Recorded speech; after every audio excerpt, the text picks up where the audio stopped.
दी print के YouTube channel को subscribe करें और ताज़ा अपडेट्स पाने के लिए बेल आइकन दबाएं।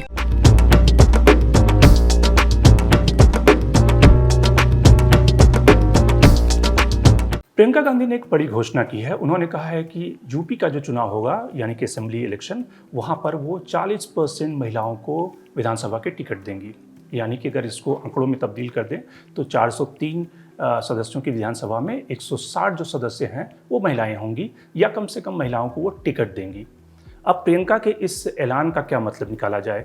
क्या कांग्रेस पार्टी को लगता है कि सचमुच महिलाओं के आने से और महिलाओं को ज़्यादा टिकट देने से राजनीति क्लीन होगी, स्वच्छ होगी, या फिर कांग्रेस पार्टी का, चूँकि यूपी में कोई जनाधार है नहीं, तकरीबन जो जनाधार है वो 6 से 7%, 8% के आसपास है, तो वैसी स्थिति में कांग्रेस को लगता है कि महिलाओं को ज़्यादा टिकट देने से वो जो एक तरह से कास्ट बैरियर्स हैं, जो यूपी की पॉलिटिक्स की सबसे बड़ी जो यूएसपी है कि जाति पर राजनीति टिकी हुई है और जाति के आधार पर लोग वोट करते हैं, कांग्रेस का जातिगत वोट है नहीं, तो वैसे में एक मास्टर कार्ड के तौर पे प्रियंका गांधी इस्तेमाल कर रही हैं, या फिर उस स्थिति से निकलने की कोशिश है। तो प्योर पॉलिटिक्स में समझने की कोशिश करते हैं कि प्रियंका के इस मूव का मतलब क्या है।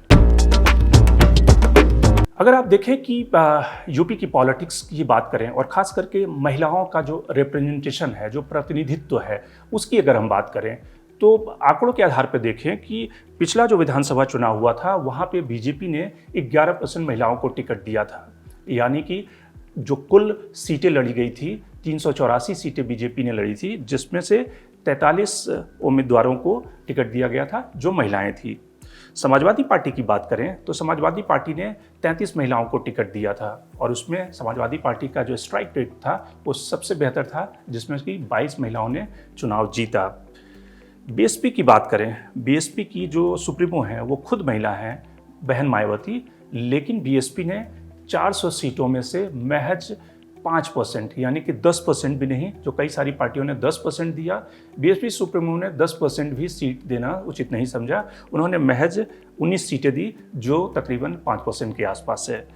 कांग्रेस 114 सीटों पर लड़ी, कांग्रेस ने 11 टिकट दी, यानी कि 10% माना जा सकता है, 11% माना जा सकता है कि कांग्रेस ने भी टिकट दी। अब ये सवाल है कि जो यूपी की पॉलिटिक्स है वहाँ पे प्रियंका गांधी का जो ऐलान है, जो उनका एक मास्टर कार्ड उन्होंने खेला है कि 40% महिलाओं को टिकट देंगी, तो क्या महिलाओं को टिकट देने से कांग्रेस का जो ग्राफ है, जो पिछले 30 सालों में कांग्रेस पार्टी यूपी की पॉलिटिक्स से गायब रही है, सत्ता से बाहर रही है, पहले बीजेपी और उसके बाद समाजवादी पार्टी, बीएसपी, फिर समाजवादी पार्टी, फिर बीजेपी, इन सारे कार्यकाल में कांग्रेस कहीं भी सत्ता में नहीं रही है। कांग्रेस का जो पुराना इतिहास है, जिसमें कि वो गोविंद बल्लभ पंत के ज़माने से नारायण दत्त तिवारी का जो ज़माना है, वो ज़माना इतिहास में यानी कि 90s के दौर से और राम मंदिर आंदोलन से पहले का दौर है, और उसके बाद के दौर में कांग्रेस कहीं ना कहीं यूपी के सीन से गायब रही है। तो क्या महिलाओं को टिकट देने से कांग्रेस का रिवाइवल होगा, या कांग्रेस के इस कार्ड के पीछे की मंशा क्या है, मोटिव क्या है? वैसे अगर आप देखें, आप पूरे देश में 3 ऐसे राजनेता हैं जो कि महिला सेंट्रिक यानी कि वुमेन सेंट्रिक पॉलिटिक्स उन्होंने की है।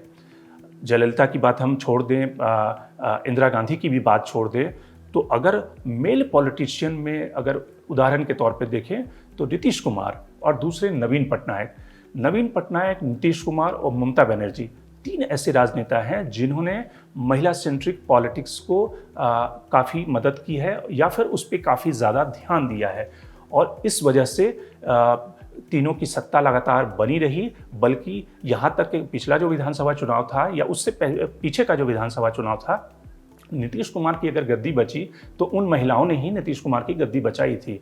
एक तरह से पुरुष वोटर्स जो थे उन्होंने उनका साथ छोड़ दिया था, लेकिन नीतीश ने जिस तरह से महिलाओं के लिए काम किया, जिस तरह से उन्होंने जीविका समूह बनाया बिहार में और गांव-गांव में महिलाओं को उससे जोड़ा, फिर उन्होंने जो पाइप टू वाटर की स्कीम निकाली, हालांकि पाइप टू वाटर स्कीम में बहुत सारी खामियां थी, बहुत जगह टोटी लगे, बहुत जगह पानी पहुँचा नहीं पहुँचा, लेकिन उसके बाद भी बाई एंड लार्ज 50-60% अगर माने कि उस स्कीम की कामयाबी थी, तो उसकी वजह से महिलाओं ने उन्हें वोट दिया।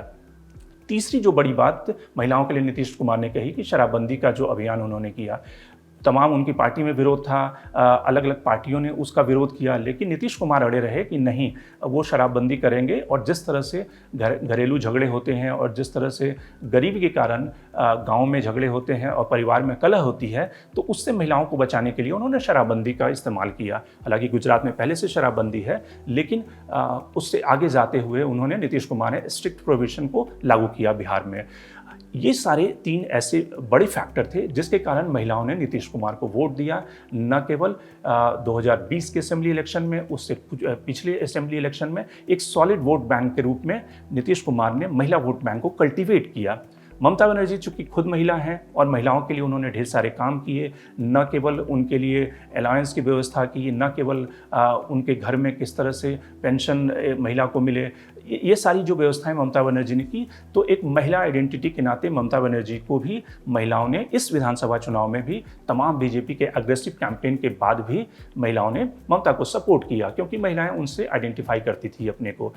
नवीन पटनायक, तीसरे एग्जाम्पल, नवीन पटनायक की जो पॉलिटिक्स है, आप पिछले इतने सालों से देखेंगे नवीन पटनायक सत्ता पे बने हुए हैं और लगातार वहाँ पे बीजेडी शासन कर रही है। तो नवीन पटनायक की जो पॉलिटिक्स है, नवीन पटनायक ने भी महिला वोट बैंक को कल्टीवेट करने में काफ़ी बड़ा योगदान दिया है। और इसलिए आप अगर देखें कि नवीन पटनायक जो पिछले विधानसभा चुनाव में जो उन्होंने सीटों का डिस्ट्रीब्यूशन किया था महिलाओं के लिए, उसमें तकरीबन 40 से 50 सीटें उन्होंने, नवीन पटनायक ने असेंबली में महिलाओं को दिए थे। तो ये सारे जो पॉलिटिशियन हैं जो महिला वोट बैंक को उन्होंने कल्टीवेट किया, उनके एसेशन को, उनकी जो एम्पावरमेंट हो पॉलिटिक्स में, उसके लिए उन्होंने काम किया। तो उससे कहीं ना कहीं प्रियंका गांधी को ये लगा कि यूपी की पॉलिटिक्स के जो बैरियर्स हैं, अब यूपी के पॉलिटिक्स के बैरियर्स क्या हैं? सबसे बड़ा बैरियर है कास्ट पॉलिटिक्स। वहाँ पर जब तक आप कास्ट पॉलिटिक्स के बड़े नायक या बड़े चेहरे या बड़े राजनेता आपके पास नहीं हैं, तो वहाँ पे वोट नहीं डलता। और चूंकि जिस तरह से ओबीसी और एससी की जो पॉलिटिक्स है, जिस पे बीजेपी खास तौर से अपना ध्यान लगाया हुआ है, उसी तरह से अखिलेश यादव के पास अपना जो ओबीसी में यादव वोट बैंक उनके पास पहले से है। मुसलमान भी उन्हें मिल जाता है, क्योंकि मुसलमानों को लगता है कि बीजेपी को हराने के लिए एक ही पार्टी है जो बीजेपी को हरा सकती है, अखिलेश यादव या समाजवादी पार्टी है। तो यादव मुस्लिम कॉम्बिनेशन, बहन मायावती के पास 20% का जो दलित वोट बैंक है वो 20% से शुरुआत करती हैं दलित जाटव कम्युनिटी के आधार पे। तो वैसी स्थिति में कांग्रेस के पास अपना कोई वोट बैंक बचता नहीं है। सिर्फ थोड़ा बहुत जो ब्राह्मण है, वो ब्राह्मण भी अब बीजेपी को वोट देता है। तो एंटी इनकम्बेंसी का वोट, ब्राह्मणों का थोड़ा बहुत वोट, अपर कास्ट का थोड़ा बहुत वोट कांग्रेस को डबल डिजिट की संख्या से आगे नहीं ले जा सकता। कांग्रेस ये जानती है कि जो 2022 का विधानसभा चुनाव है वो सत्ता में आने के लिए नहीं लड़ रही है। उसे पता है कि वो उसकी संख्या अगर 40-50 विधायक तक पहुंच जाए तो ये बहुत बड़े आश्चर्य की बात होगी। लेकिन प्रियंका गांधी 2024 की तैयारी कर रही हैं।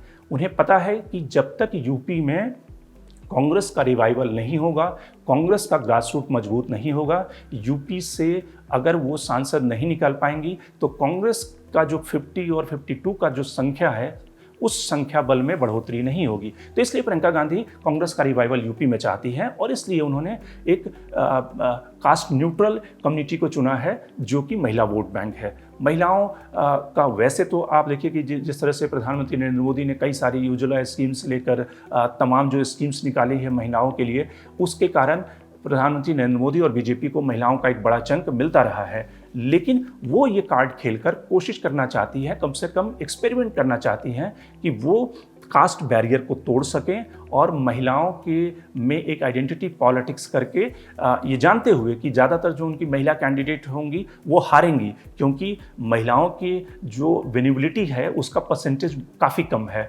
अगर आप देखें कि 2020 के आंकड़ों को देखें तो तकरीबन 350 महिलाओं ने चुनाव लड़ा होगा अलग अलग जगहों पर, लेकिन उसमें से तकरीबन 350 जो महिलाएं चुनाव लड़ी उसमें से सिर्फ 26 महिलाएं जीत पाई हैं। तो यानी कि आप समझिए कि ये जो वोट परसेंटेज है तकरीबन 10% के आसपास उनकी विनिबिलिटी है।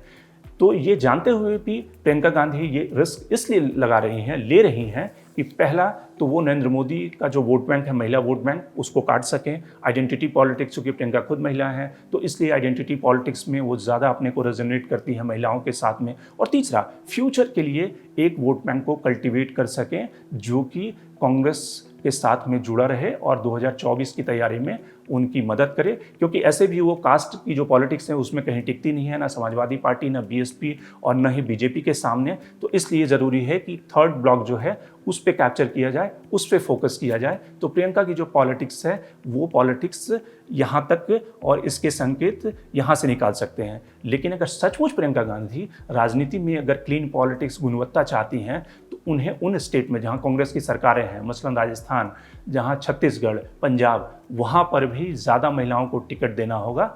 तभी वो एक बेहतर रिप्रेजेंटेशन, बेहतर प्रतिनिधित्व दे सकती हैं और पॉलिटिक्स को क्लीन कर सकती हैं। वो सिर्फ यूपी में टिकट देने से बात नहीं बनेगी, बल्कि जो अपने राज्य हैं वहाँ पे भी टिकट देना होगा। और ख़ास करके प्रियंका गांधी और कांग्रेस की अध्यक्षा खुद महिला हैं, तो इसलिए उन्हें शुरुआत अगर की है तो उस शुरुआत को अगले कदम पर ले जाना होगा। क्योंकि हम जानते हैं कि महिला आरक्षण विधेयक जो 33% रिजर्वेशन का फार्मूला था वो आज तक संसद में पारित नहीं हो पाया, और संसद में जब भी आया उस बिल को फाड़ दिया गया, चाहे वो शरद यादव हों या दूसरे पार्टी के सांसद हों। तो इसलिए महिला आरक्षण बिल नहीं आ पाया, पास नहीं हो पाया, लेकिन कम से कम पार्टियां अपने आधार पे 33% से ज़्यादा टिकट दे सकती हैं। Shankar Animesh, the Print. लेकिन आप हमारे YouTube चैनल को सब्सक्राइब करना ना भूलें और अपने कमेंट्स, अपने रिएक्शन लगातार हमें भेजते रहें।